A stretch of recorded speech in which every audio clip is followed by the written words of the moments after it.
Hello, you wonderful people, and welcome to another episode of Super-Fanta-Fi. This being a show where I talk about TV shows of the supernatural, fantasy, and or science fictional genre. For today's episode, I'm going to talk about Nancy Drew Season 4, Episode 6. A lot of really interesting things went down in this episode, so let's break it down. Well, first and foremost, I like that Nancy's going to this career day thing at school, and I think it's funny, just because I think it's one of those things where I don't think I've always taken the time to appreciate, because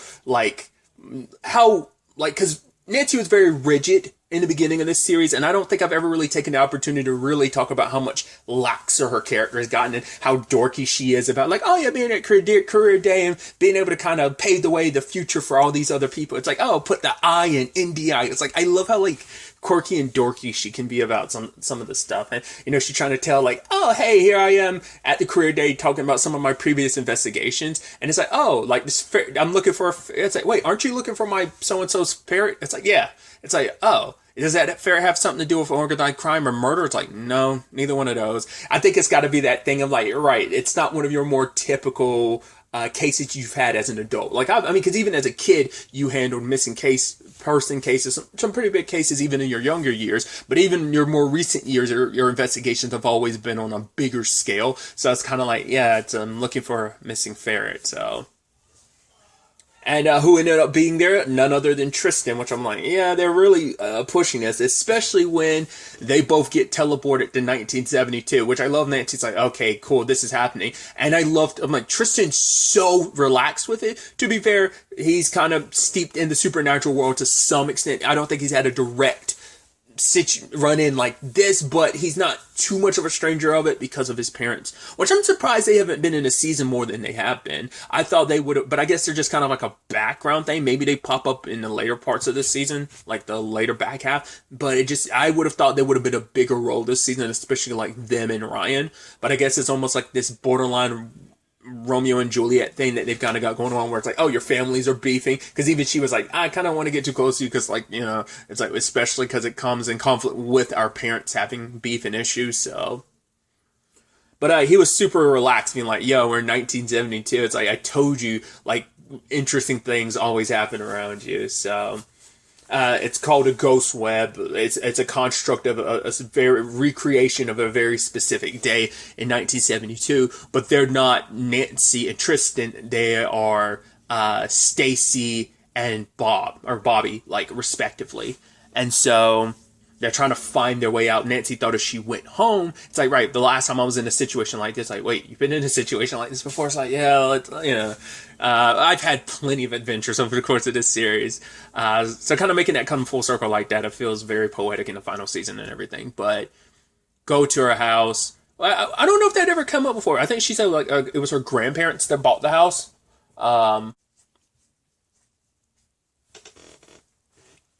I love that conversation she had with that dude. He was oh, I can't believe this particular person's trying to go to medical school. And Nancy's why is that an issue? It's yeah, because she's taking that spot from a guy. I mean, the fact of the matter is that spot's going to go completely to waste when she ends up leaving after a year to start a family. And it's just ugh. He's what a waste. And she's no one believes that, right? It's I even love later on at the dance, that guy tries to approach Stacy. It's whoa, back up, bro, back up. They didn't make a moment of it. It's just such a, the camera's panning out. You see him kind of walk up to Nancy, says she's about to go on the dance floor, but she kind of keeps walking, and he kind of just steps back. I was yeah, she wouldn't have given you the time of day, especially with that mentality. It's I'm sure that probably did cross someone's mind of yeah, women are going to have families, so they're going to have to drop out of college. So that spot could have gone to a man who would have seen it all the way through. It's Jesus, bro. But also the dude whose party it is, he tried to get Stacy to do this particular spider that's kind of a hallucinogenic, and she ends up getting the moment the spider touched her hand, it almost looked like it dissolved in her hair, almost like it was burning her hand, like it was acid. I was what the hell is that? And then it kind of moved on from oh, I guess that wasn't anything. Turns out it was pretty significant because it's a major through line of the episode. But I brought up previously in another review, I brought up the fact is I thought was so interesting Tristan's introduction to the show, because they was setting him up almost like a potential love interest. I've said this multiple times, but I'm reiterating it even more in this episode, where it's yeah, but there's a whole her and Ace thing, but what the complications of what happened to Ace, it like makes sense why that was, especially now that Ace is like, yo, we both deserve to be happy. Like we always kind of love each other, but it sucks, but we can't be together like that. So we should kind of find someone else. You know, you both of them deserve it, but it doesn't make that any easier. So the time Tristan and Nancy are spending together, you're like, okay, this is definitely something that's good. I mean, to be fair, like her and Gil, like complicated circumstances are what kind of drew them closer together back in season 2, if I remember correctly. I mean, especially like about Tristan and her got to spend this time together, got to talking. You know, obviously she never went to her own prom because I was like, was that around the time your mom was sick? It was like, no, it was after her mom had died. To be fair, Nancy kind of withdrew into herself a lot then, and just kind of like a lot of stuff fell to the wayside in that time frame. It's only until like over the course of the show, specifically over the first 2 seasons, when she really kind of broke out of her shell and was kind of able to like deal with her pain and her grief, and was kind of able to finally like kind of take steps to moving forward, to kind of taking life by the horns, and kind of like, you know. So with that all said and done, like there's also Tristan, who he talked a little bit about himself, but he also kept things pretty vague, because he talks about the fact is that the reason why he's into fishing is because of, like, I think his grandfather. He used to go out fishing with his grandfather, and now he does it. It's not really what he planned on, like, falling into that line of work, but for him, he enjoys being out on a boat. It allows him to just kind of break away, get free from all his problems, which I'm wondering what that is. He never went specifics, and I'm curious if that's just some internal stuff he's dealing with, or is it something directly correlated and related to his parents?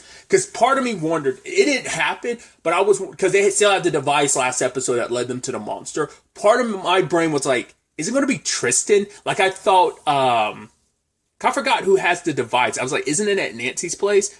I was wondering if, like, Tristan being there, that basically the device would activate and Nancy wouldn't notice it and then point in the direction of Tristan. I mean, like, I was wondering if it's like a Jekyll and Mr. Hyde thing, or maybe it won't activate unless he's in his monster mode or something. If that ends up being the case, the fact of the matter is Tristan's introduced into the story. I mean, the argument probably is like, oh, he was always there, like when the glasses were introduced last season, but this is our introduction to him. But it's just like, right at the same time, all this like sludge infecting the town, and now this monster feels like either he's directly controlling it, so that's why device didn't activate around him, or like I said, maybe it's a Mr. Jekyll and Mr. Hyde thing of like he transforms into this thing.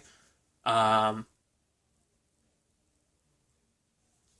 maybe I could be completely wrong. We'll have to wait and see.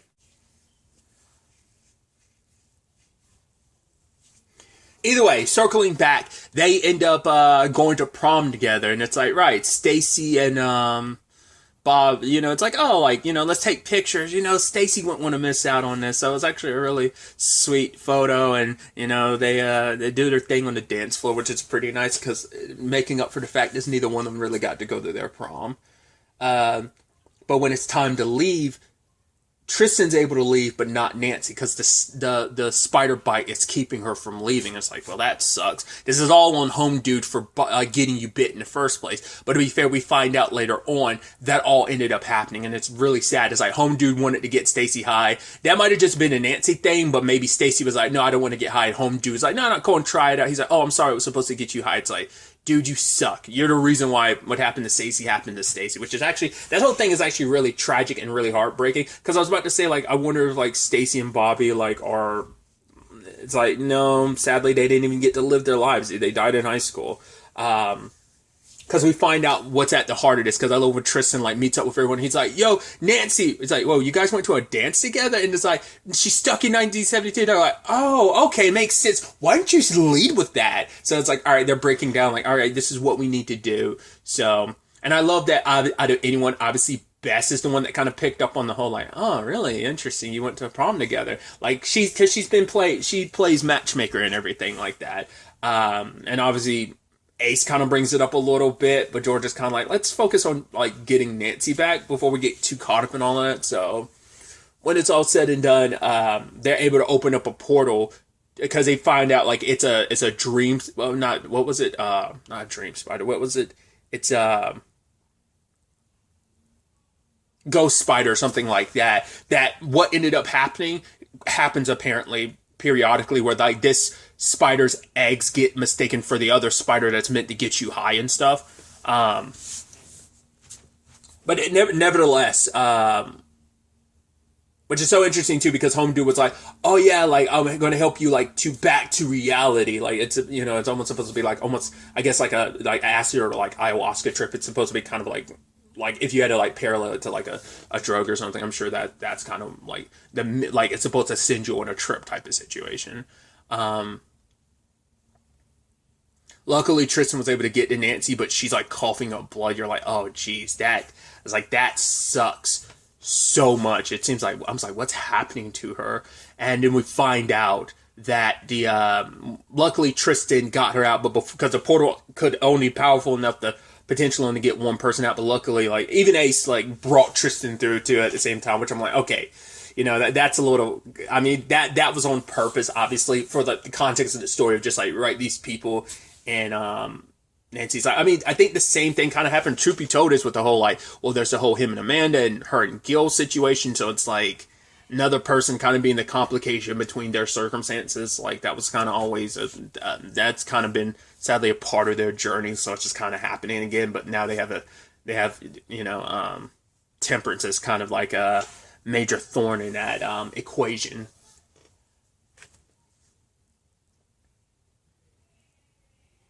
But yeah, finding out about Stacy and Bobby. Stacy, like I said, that really happened to her. Like I said, whether she was like, oh, cool, I want to get high, or Home Dude just forced it on her. It's just like, no, it's cool. And he's the reason why Stacy died. They didn't know if like what ended up happening to her, but yeah, she gave birth to like the ghost spider and it ripped through her and killed her in the process. And then it ate Bobby, and his body was found like 2 days later in like a bin or whatever, like half eaten. It's like, damn, dude, that's so tragic that ended up happening. And it ended up, apparently it chose Nancy because the house that it was staying at was her house decades beforehand. And so it's like, oh, it most likely went after you, Nancy, because you smelled familiar. I mean, you lived in that house for 19 years. So that's it, you smelled like its territory, because specifically the room that it laid its eggs in was Nancy's room all those years later. Because I guess it's like, right, those spiders were like, those eggs were there, maybe they never hatched, or at the very least she wanted to make sure that they never, I guess that's what she got with the vacuum. That Ryan's like, wait, what you need my vacuum for? Well, what's going on? She's like, yeah, you don't even want to know. He's like, wait, what? It's like, not even going to fill him in on everything that went down. Probably got enough on your plate. Don't want to add more to it. But sadly, even though Nancy escaped and it seemed like she was okay, she wasn't. It had already laid its eggs in her, so they needed to cut it out. They basically had to give her a C-section, reach in and grab the sack. But luckily, well, it manifested, giant ghost spider. Luckily, they were able to kill it with some formaldehyde. So, but the problem is they had to break into the Historical Society, which we'll circle back to that side of things in a bit. So, kind of staying on the Nancy and Tristan of it all and kind of tying that in with Ace. Connor has to deal with the ferret, and he's tired of like it like rummaging through. It's like the little bandits. When he was talking about kind of a little thief, I just assumed, I was like, oh, the fact is he's not calling it a raccoon. He's like just some fur. It's like, oh, it's a ferret. It's the one that Nancy's looking for, and Ace is going out of his way to try and capture. He's like, no, I'm helping out Connor, but I mean, if I help out Nancy in the process, that's an added bonus. It's like Nancy's your main motivation, because they are in this spot where it's like, we're still kind of awkward around each other. He wants to help her by taking some stuff off of her plate, which I think Nick was kind of like, are you sure you want to do that? I guess it's like, right, like, I think it could be a multi-level thing of like, well, one, you're taking stuff off of her plate because you're trying to use that as kind of like a means of kind of like an olive branch in some regards, but also it's like, right, Nancy's very particular about what she wants to do and how she wants to go about it. So, like, she needs the distraction and it, like, more on her plate. Like, that's just how Nancy operates. So you don't want to take anything off her plate without asking her, like, just kind of, it's meant to be kind of a gesture, like he's trying to do. Like, obviously he has the best of intentions, but it is a thing of the ferret, like I said, was supposed to be an olive branch, and he kind of ropes Nick into finding it. But it's just like, for him, it's like he thought if he could capture this, like maybe it'd be like an olive branch to helping him and Nancy go back to the way they were. But it's like, back when we were just friends, but it's like, can you really do that? I mean, was there ever just like a friendship there? It's like, no, because Ace has made it clear he's liked her since high school. Like, in fact, when she was a sophomore and he was a senior, like, he liked her. Yeah, I think it was like a 2-year difference between them, and it's like, yeah, he's always liked her. So it's like you've always had these feelings, you've just never acted upon it until more recently. So it was never like a real. I mean, it still was a friendship, but there was always that connotation of you liked her. So that is kind of like that hard. Like, there is no going back. Even with a friendship thing. It's like all you can do is try and find that way forward instead of trying to move backwards. You got to move forward. It's kind of, I think, what Nick was trying to get him to do. So ultimately, he ended up catching the ferret, and he tried to, the moment Tristan showed up at Nancy's place, and I was like, Ace is on his way with the ferret, and he's going to see them together. And it's like, yeah, he said he wanted her to be with someone who deserves her and could make her happy, and he sees him dancing, and it's just kind of like, right, it sucks. Doesn't make it hurt any less, but it's like, right. What else did you really kind of expect and want from the situation? So he ends up letting the ferret go because it's like, once again, it wasn't really about the ferret. It was just what it symbolized. And I guess like for him, it's like, no, this is just me. My reason for trying to take it off your play is like, no, like I don't know if he's just like, right, Nancy would rather be the one to capture it. Like, it lessens it by me, like, taking this off her. But once again, Nancy's very particular. Like, no, I'm going to do this. It's my job, and I'm going to do it. I'm going to see this through. And me just kind of, like, jumping in, trying to, like, white knight the situation is kind of like a no-go. At least I'm assuming that's Ace's perspective. It almost didn't look like a ferret from what we saw. It looked like that was something else when it got out of the cage, but because it bit Ace, but maybe it just was a ferret. I was like, interesting. And Nancy did hear Ace's car pull up, and she was like, oh, what was that? Like, as her and Tristan are dancing. But it's like, he's like, no, I didn't hear anything, kind of wrapped up in the moment. And Nancy just kind of like, it's kind of really sad. So Nancy doesn't know that Ace knows, but we as the audience know that Ace knows. So that's going to complicate things. So circling to the other through line element to this episode is Bess dealing with the continued historical society situation. Aaron is part of like this, like it's like almost like a PTA group of some sort. I mean, even though he is part of the PTA, it's a group against it's like a parent or whatever against the historical society. And for her, it's like, right, I'm being criticized for something that's been at the heart of Horseshoe Bay, as we've seen for decades, because the historical society showed up in 73. Because it's also sad, Nancy's like, right, Stacy was so unfortunate that like the historical society has always served as like this middle ground for like the supernatural, that maybe going through what she was going through, maybe Stacy could have gotten help, but the historical society didn't exist there yet. So she kind of had to go through everything alone, had to like die alone in that hallway, which is heartbreaking. Luckily, Nancy has all of the people around her who know about the supernatural and who are able to help her, But either way, Carson's like, hey, like, we'll have like this response to them. We're going to be measured. We're not going to go too light, too little. But the problem is when George read it, she was like, now you're going too light. You need to kind of be a little more forceful. And that kind of blows up in their faces later on because, if they'd kept Carson's response at the measure because it's like there are moments of you don't have to like it, but like when it comes to lawyer stuff, like that is a delicate balance because you have to like be in a situation where you can't let your emotions control you in those moments. You have to be professional about it because your response can elicit another response, like George's and Bess's response about it, how they kind of came like, yo, you got all the fires, you like, it's not, I'm super paraphrasing here, but like, you bigoted idiots type of situation. It's like, even Best like, maybe we draw that back a little bit. But because of that, like, the historical society ended up getting a lock on it. And like, yeah, they were like, oh, you're going to come at us like that? All right, fine, bet. We're going to like hit you with some restrictions just to make a point. And it's just like, man, that sucks. And especially at a time where they needed that help. And they ended up having to break into the historical society. The cops ended up getting called because someone probably saw them breaking in, and George takes the fall for it. But actually, Bess does, because George, her attempts to become a lawyer, all that would be a moot point if she has a criminal record, and I mean, has like a felony on her record. It's like she can never become a lawyer. So it's like Bess was going to take that fall for her. and Carson's going to represent Bess, and because it's like, right, because of her circumstances, if she gets a felony, she gets deported.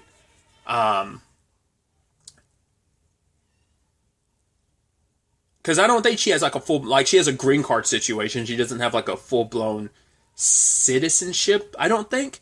And like her status doesn't always come up that often. But I think it's been a while since it came up, I believe. But I want to say it is a situation of, I think it's, like I said, I think it's a green card situation. I don't think it's a I don't think she's like considered like a, I don't think she's like has a citizenship. I don't think, I could be mistaken.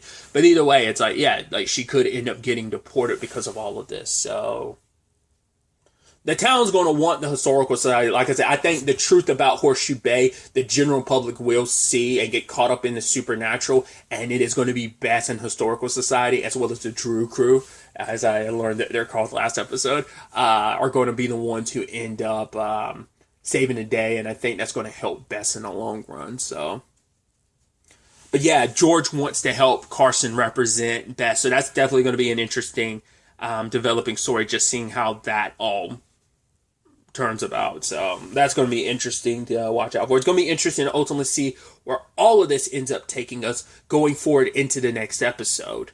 But really, that's all I want to talk about. Until the next time we meet, be happy, be safe, live life to the fullest, and enjoy it. Good day and goodbye.